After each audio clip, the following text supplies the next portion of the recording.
Hello प्यारे बच्चों, नमस्कार। आप सभी का स्वागत किया जाता है हमारे कृष्णा क्लासेज में। जैसे कि आप सभी को बताया, जो आपका राजस्थान जीके की टॉप क्वेश्चन के साथ हम चर्चा करेंगे।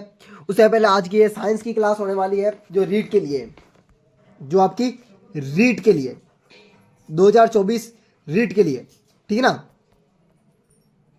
रीट के लिए जो भी बच्चे 2024 में रीट के लिए फॉर्म आवेदन कर रहे हैं और या करना चाहते हैं, वो इस चैनल से जुड़े, जिससे आपकी साइंस, हिंदी और जीके तीनों कंप्लीट करवा दूं। और जो भी आपके क्वेश्चन बढ़ेंगे उस सभी क्वेश्चनों के साथ हम चर्चा करेंगे। हिंदी की, गणित की करेंगे, अंग्रेजी की करेंगे, सामाजिक अध्ययन करेंगे और सामाजिक विज्ञान की करेंगे। आपके जो भी 50 क्वेश्चन अंक है ना, 50 अंक जो आपके विद्यालय विषय है ना, विद्यालय विषय, उसके विद्यालय विषय के 50 अंक तो मैंने पूरे पूरे आपको दिलाने की गारंटी के साथ ये क्लासेस अटेंड की है। मैंने क्लासेस शुरू कर दिए ना, क्लासेस शुरू हुए 2 ही दिन हुए अभी तक आपने कृष्णा क्लासेज को सब्सक्राइब नहीं किया तो सब्सक्राइब कर लें और बेल आइकन को प्रेस कर दें ऐसे वीडियो देखने के लिए, ठीक है ना। आपका पहला क्वेश्चन शुरू करते हैं। लेड पेंसिल होती है। ऑप्शन नंबर है ग्राफाइट, ऑप्शन नंबर बी है अब्रेक, ऑप्शन नंबर सी है सीसा, ऑप्शन नंबर डी है ऑक्साइड। जल्दी बताना आपको राइट आंसर। आपको राइट आंसर नहीं आता है तो आप जल्दी से सुनना है और वापस दोबारा को रिन्यू कर वीडियो को देखना है और आपको आंसर देने की कोशिश करनी है, ठीक है ना। और जो भी आपको आंसर अच्छा लगे और या जो भी उसके बारे में अच्छा लगे आपको, वो क्वेश्चन आपको लिख लेना है और आपको नोट्स भी बनाते रहना साथ साथ में। क्योंकि अच्छे अच्छे क्वेश्चन नोट्स बनाते समय अच्छे अच्छे क्वेश्चन भी बहुत आते हैं, उसको याद नहीं रख सकते हैं तो कोई बात नहीं, उसे एक एक कॉपी में रखकर आप याद कर सकते हो। बार बार याद करने से वो है ना दिमाग में आ जाएगा, ठीक है ना। आपका राइट आंसर है, जो भी कमेंट करें आप जल्दी से। पहले आपका पहला आंसर राइट होगा, बिल्कुल राइट आंसर ग्रेफाइट। पेंसिल की नोक में, पेंसिल की नोक में हमेशा ग्रेफाइट का ही उपयोग किया जाता है। ग्रेफाइट काला पत्थर होता है, काला पत्थर, ग्रेफाइट से ही पेंसिल बनती है। आपके सामने का दूसरा क्वेश्चन है। स्टील, स्टील की कठोरता प्रदान करने के लिए बढ़ाई जाती है। जो स्टील होता है, स्टील तो आप जानते हो ना, स्टील और लोहा, लोहा अलग होता है, स्टील अलग होता है। स्टील की कठोरता बढ़ाने के लिए किसका प्रयोग करते हैं? ऑप्शन नंबर है कार्बन की मात्रा का, ऑप्शन नंबर बी है मैग्नीज की मात्रा, ऑप्शन नंबर सी है सीसा की मात्रा, ऑप्शन नंबर डी अब्रक की मात्रा। जल्दी बताएं। कार्बन की मात्रा, बिल्कुल राइट आंसर कार्बन। कार्बन क्या होता है? कार्बन क्या होता है? चिकना होता है, इसलिए उसकी मात्रा बढ़ाता है। आपके सामने आपका तीसरा क्वेश्चन शुरू करते हैं। जंग लगने पर लोहा का भार होता है। यह क्वेश्चन मैंने 2 बार दे दिया, ये तीसरी बार क्वेश्चन रिपीटेड हो रहा है। इसका मतलब ये क्वेश्चन मोस्ट है, इसका मतलब ये क्वेश्चन मोस्ट है, इसलिए आपको हर बार ये क्वेश्चन देखने को मिलता है। हर बार आपको अलग अलग टॉपिक में देखने को मिलते हैं, है ना। हर बार अलग अलग ऑप्शन में होते हैं। जंग लगने पर कौन सा लोहा का भार होता है? ऑप्शन नंबर है घटना, ऑप्शन नंबर बी है मध्यस्थ, ऑप्शन नंबर डी है परिवर्तन, ऑप्शन नंबर डी है बढ़ता। आपका जंग लगने पर लोहा का भार तो है ना बढ़ता ही है भाई, बढ़ता है। बिल्कुल राइट आंसर है बढ़ना। जिस किसी ने पहली और दूसरी क्लास देखी होगी ना, वो इस तीसरी क्लास को समझ पाएगा, वो इस तीसरी क्लास को समझ जाएगा। जिसने पहली दूसरी क्लास नहीं देखी है ना, वो अभी जाके देख ले, नहीं तो ये समझ में नहीं आने वाला है। क्योंकि आपको पहली क्लास तो आपको अटेंड करनी है, क्योंकि उसमें पूरा सिलेबस बताया गया है, पूरा साइंस का सिलेबस बताया गया है। वो सिलेबस आपको देखना है, उसके बाद ही ये तीसरी क्लास अटेंड करनी, नहीं तो तीसरी क्लास अटेंड नहीं करनी आप सभी को। आपके सामने का चौथा क्वेश्चन है। क्योंकि जो सत्य है वो सत्य है भाई, जिसको नहीं देखना है वो चला जा सकता है। क्योंकि आपके माता पिता के साथ आप धोखा कर सकते हो, पर हम आपके साथ धोखा नहीं करते हैं। आप करो चाहे, हम नहीं करते हैं। जो सत्य है वो सत्य कहना पड़ता है। चौथा क्वेश्चन है। जर्मन सिल्वर में चांदी की प्रतिशत होती है। ऑप्शन नंबर है 0%, ऑप्शन नंबर बी है 1%, ऑप्शन नंबर सी है 4%, ऑप्शन नंबर डी है 5%। जल्दी से बताएं भाई आपका राइट आंसर। 0%, बिल्कुल राइट आंसर होगा। जिस किसी ने ये तो पहली क्लास में समझा होगा ना, वही आंसर दे सकता है। आपका अगला वीडियो ना सार के रिलेटेड होगा, सार, अम्ल और सार, ठीक है ना, अम्ल और सार, अभिक्रिया, पूरा टॉपिक समझाऊंगा अम्ल और सार के बारे में। तीनों क्लास अम्ल और सार के बारे में ही रिलेटेड है ना। आपके सामने का पांचवें क्वेश्चन है। निम्न मिश्र धातुओं में किस में तांबे की मात्रा अधिकतम होती है? जो तांबा होता है जिसमें अधिकतम मात्रा किस में होती है? ऑप्शन नंबर है पीतल में, ऑप्शन नंबर बी है स्टील में, ऑप्शन नंबर सी है लोहा में, ऑप्शन नंबर डी है कांसा में। जल्दी बताएं। कांसा, बिल्कुल राइट आंसर होगा। जो गांव के बच्चे हैं ना, वो तो काफा जानते हैं कांसा किसे कहते हैं। कांसा एक कटोरी नुमा होता है, कटोरी नुमा, जिसके कटोरी नुमा होता है, ठीक है ना। कांसा इस तरह का होता है, यह पूरा आपका तांबे का होता है।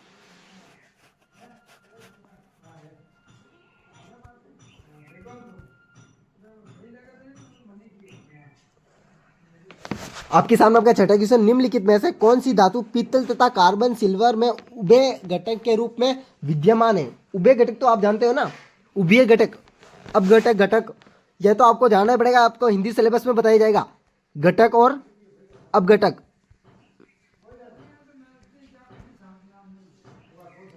ऑप्शन नंबर है तांबा, ऑप्शन नंबर बी है स्टील में, ऑप्शन नंबर सी है लोहा में, ऑप्शन नंबर डी है कांसा में। जल्दी बताएं, जल्दी बताएं भाई।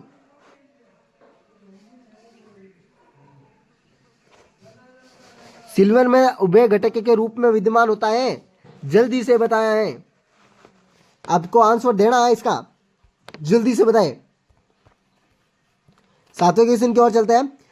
तक का मिश्र धातु है, ऑप्शन नंबर है टिन तांबा, ऑप्शन नंबर बी है टिन स्टीलों में, ऑप्शन नंबर सी है लोहा में टिन, ऑप्शन नंबर डी है टिन शीशे। जल्दी बताएं। टिन तांबा, ऑप्शन नंबर ए बिल्कुल राइट आंसर होगा।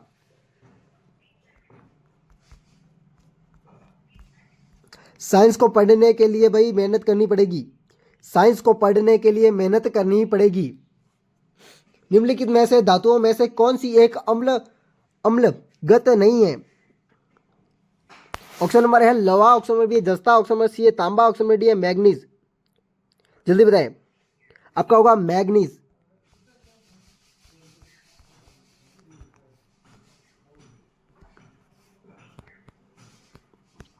आपके सामने आपका नवा क्वेश्चन, निम्नलिखित में से कौन सी मिश्र धातु नहीं है। मिश्र धातु पूछ रहा है, ऑप्शन नंबर है लोहा, ऑप्शन नंबर बी है जस्ता, ऑप्शन नंबर सी है तांबा, ऑप्शन नंबर डी है मैग्नीज। मिश्र धातु तांबा नहीं है।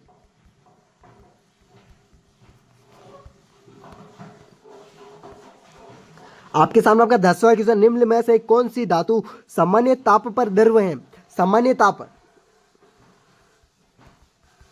द्रव होती है। ऑप्शन नंबर ए है पारा, ऑप्शन नंबर बी है निकल, ऑप्शन नंबर सी है अब्रक, ऑप्शन नंबर डी है मैग्नीज। जल्दी बताएं, जल्दी बताएं इसका आंसर। पारा, बिल्कुल राइट आंसर, पारा।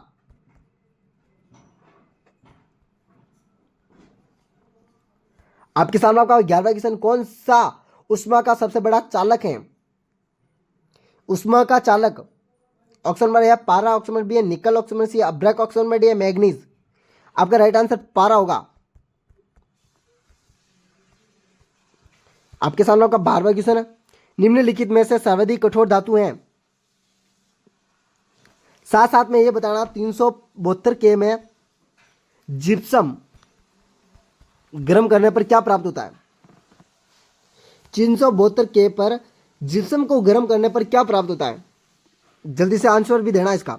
जिसने दूसरी और क्लास देखी है ना, दूसरी क्लास, वो पता चलेगा किस किसने देखी है, तभी आपका आंसर आ पाएगा, क्योंकि दूसरी क्लास का मोस्ट क्वेश्चन था ये। निम्न में से सर्वाधिक कठोर धातु, यह आपका है ना, आपको रीट में पूछा गया है, रीट में पूछा गया क्वेश्चन है सी हीरा। और 372 kg में जिस्म को गर्म करने पर पीओपी, पीओपी का पूरा नाम बताना आपको। पीओपी, जो भी बच्चा रीट की तैयारी कर रहा है वो पीओपी का पूरा नाम बताए कमेंट बॉक्स में जरूर। पीओपी का पूरा नाम क्या है और वैज्ञानिक नाम क्या कहते हैं। आपके सामने का 13वां क्वेश्चन, जीरो डायोप्टर किसने चश्मे पर पावर होती है। Zero dioptre, zero dioptre, dioptre जानते हो, चश्मे के नंबर। धूप के चश्मे में ऑप्शन में भी है नजर का चश्मा, ऑप्शन में सी है दूर का चश्मा, ऑप्शन में डी है पास का चश्मा। दूर, पास, उत्तल, अवतल के बारे में जानते हैं। उत्तल और अवतल के बारे में जिसने भी बताया, उत्तल और अवतल, उत्तर और अवतल, वो सभी आंसर देगा। आपका आंसर ये होगा धूप, धूप का चश्मा। आपके सामने का 14वां क्वेश्चन, मनुष्य की आंख में किस वस्तु का प्रतिबिंब जी भाग पर बनता है।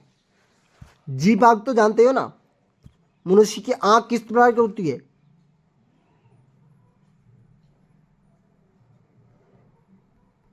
ये आंख है, इसमें मोतियाबिंद होता है, इसमें यहां मोतियाबिंद। ऑप्शन नंबर है मोतियाबिंद, ऑप्शन नंबर बी है दष्टपलक, ऑप्शन नंबर सी है परिवारिकता, ऑप्शन नंबर डी है स्वच्छ मंडल। आपका है दष्टपलक, ये ऑप्शन नंबर बी आंसर होगा इसका।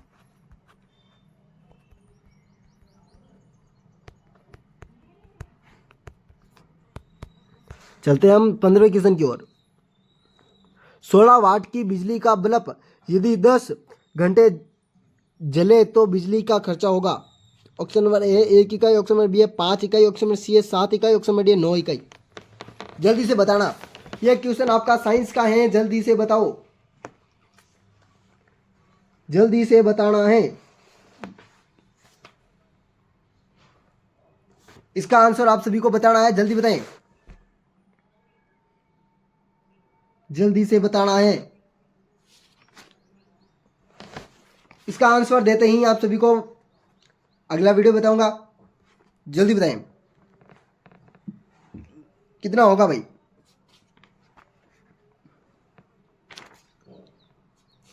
भाई इसका आंसर तो आप सभी को देना ही होगा। आप रीट की तैयारी कर रहे हो भाई, मैं आपके लिए रुक रहा हूं थोड़ा, जल्दी बताएं। आपको आंसर देना पड़ेगा, आपको आंसर देना पड़ेगा। 1 इकाई बिल्कुल राइट आंसर। जिस किसी का भी एक इकाई आंसर आया है, 1 इकाई, उसका आंसर राइट है। अब हम आगे की क्लास में ना जंतु के जनन और प्राणियों के जनन, जंतु और प्राणियों के जनन के बारे में अध्ययन करेंगे।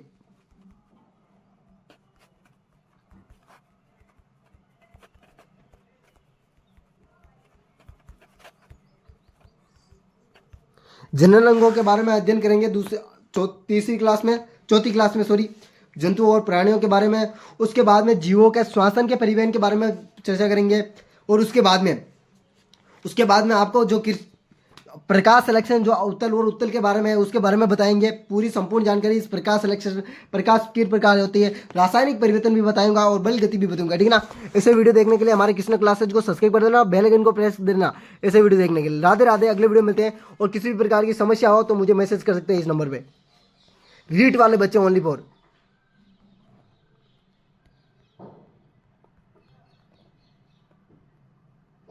एट 290620289 इस पर मैसेज करके आप बता सकते हैं कि सर मेरे को यह प्रॉब्लम है, यह किस प्रकार से सोल्व होगी, मैं आपको बता दूंगा, ठीक है ना। अगले वीडियो मिलते हैं। इस वीडियो में आपसे अलविदा लेता हूं।